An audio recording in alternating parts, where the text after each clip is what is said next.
तू ये समझ रहा है कि तू मेरी बच्ची को कहीं हाथ लगा देगा और हम खामोश बैठेंगे? अगर तू हमारे सामने होता तो तेरा हाथ तोड़कर दूसरे हाथ में दे डालते हम। कोई हिजड़े नहीं है, कोई दूसरी जमात के हम नेता नहीं है, जहां पर हम अपनी बच्चियों की ऐसी बेइज्जती, ऐसी शर्मनाक बात हम सुनेंगे। जब किसी के पेट से कोई हरामी पैदा होता है तो ये ऐसे मंत्री निकल कर आते हैं जिन्हें लग रहा है कि हमारी हुकूमत है, हम किसी भी मुस्लिम बच्ची का नकाब खींच सकते हैं, कहीं पर भी कुछ भी हाथ डाल सकते हैं। शुक्र मान तू उत्तर प्रदेश के अंदर है, हमारे हत्थे चढ़ा होता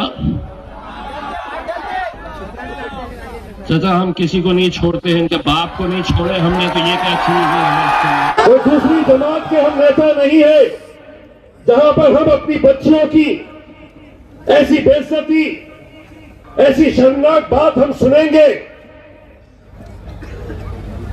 जब किसी के पेट से कोई हरामी पैदा होता है तो ये ऐसे मंत्री निकल कर आते हैं जिन्हें लग रहा है कि हमारी हुकूमत है, हम किसी भी मुस्लिम बच्ची का नकाब खींच सकते हैं, कहीं पर भी कुछ भी हाथ डाल सकते हैं।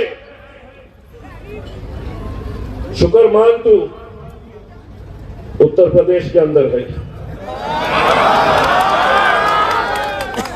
हमारे हत्थे चढ़ा होता चाचा, हम किसी को नहीं छोड़ते हैं, इनके बाप को नहीं छोड़े हमने, तो ये क्या चीज है?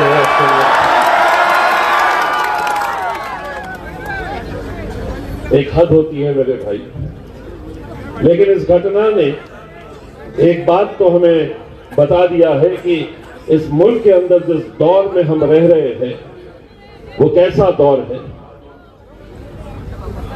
हो सकता है कि मेरे इस बयान को कोई अखबार वाले, कोई टेलीविजन वाले ये दिखाए कि इम्तियाज जलील की जबान फिस गई, उन्होंने एक मंत्री को धमकी दे डाली। मैंने धमकी नहीं दिया हूं। अगर तेरी हुकूमत है हिंदुस्तान के अंदर और तू अपनी मां की कोख से जन्मा है तो महाराष्ट्र में आके ऐसा बयान देके दिखा, तुझे दिखाएंगे हम कि तू वापस कैसे जाता है। सियासत अपनी जगह मेरे भाई, लेकिन अगर हम आज ऐसी घटनाओं का अगर हम विरोध नहीं करें तो ये समझ लो, ना तो तुम्हारे लिए कोई कांग्रेस का नेता खड़े रहने वाला है, ना उद्धव ठाकरे खड़े रहने वाला है, ना एकनाथ शिंदे, ना अजीत पवार, ना शरद पवार। भारतीय जनता पार्टी तो वैसे भी आपको इस मुल्क का मानती नहीं है। अगर कोई इनका विरोध अगर कोई कर सकता है, कोई इनकी आंख में आंखें डालकर जिस लहजे में इनको जवाब देना है, अगर वो लहजे में जवाब देने की ताकत अगर आज अल्हम्दुलिल्लाह किसी पार्टी के अंदर है, किसी नेता के अंदर है, तो वो मेरे कायद बैरिस्टर असदुद्दीन अवैसी और मजलिस इत्तेहाद-उल-मुस्लिमीन के अंदर है। अब एक और बात भी सुन ले, बिहार के मुख्यमंत्री तेरे लिए भी और उत्तर प्रदेश के मंत्री तेरे लिए भी। क्या है, कुछ लातों के भूत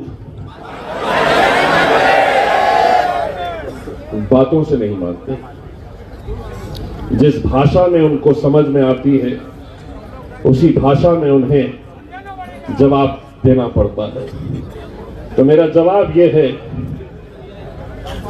कि अभी सियासत की मस्ती है, अभी हुकूमत की मस्ती है, मगर बहुत पछताएगा उस दिन। तू हमसे क्या, हमारे साए से भी घबराएगा उस दिन। अभी हुकूमत की मस्ती है, मगर बहुत पछताएगा उस दिन। तो हमसे क्या, हमारे साए से भी घबराएगा उस दिन। जिस दिन हमारे हाथ से छूटेगा सब्र का दामन, तुझे तेरी औकात का पता चल जाएगा उस दिन। हर चीज, हर बात हम सुनने के लिए नहीं है कि तुम कुछ भी करेंगे, तुम कुछ भी बोलेंगे और हम सिर्फ सुनने का काम करेंगे। मैं बैरिस्टर असदुद्दीन अवैसी साहब को मानने वाला हूं।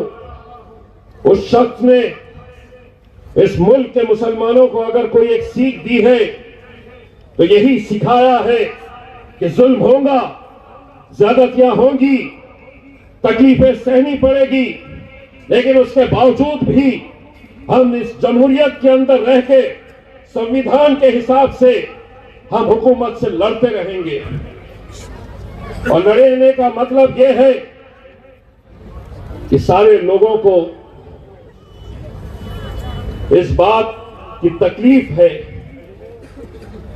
कि हम हर एक के सामने सर झुका नहीं रहे हैं।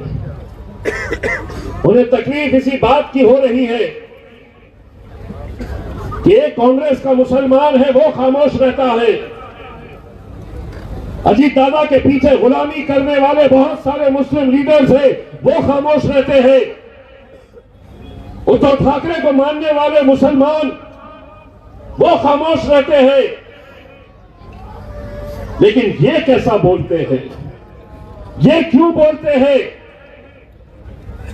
इसलिए बोलते हैं कि हमने इतने सालों तक तुमको सुना है, तुम बोलते थे और हम सुनते थे, लेकिन अब मेरे कायद बैरिस्टर असदुद्दीन अवैसी साहब ने हमको ये सिखाया है, अब हम बोलेंगे और तुम्हारे बाप को भी सुनना पड़ेगा।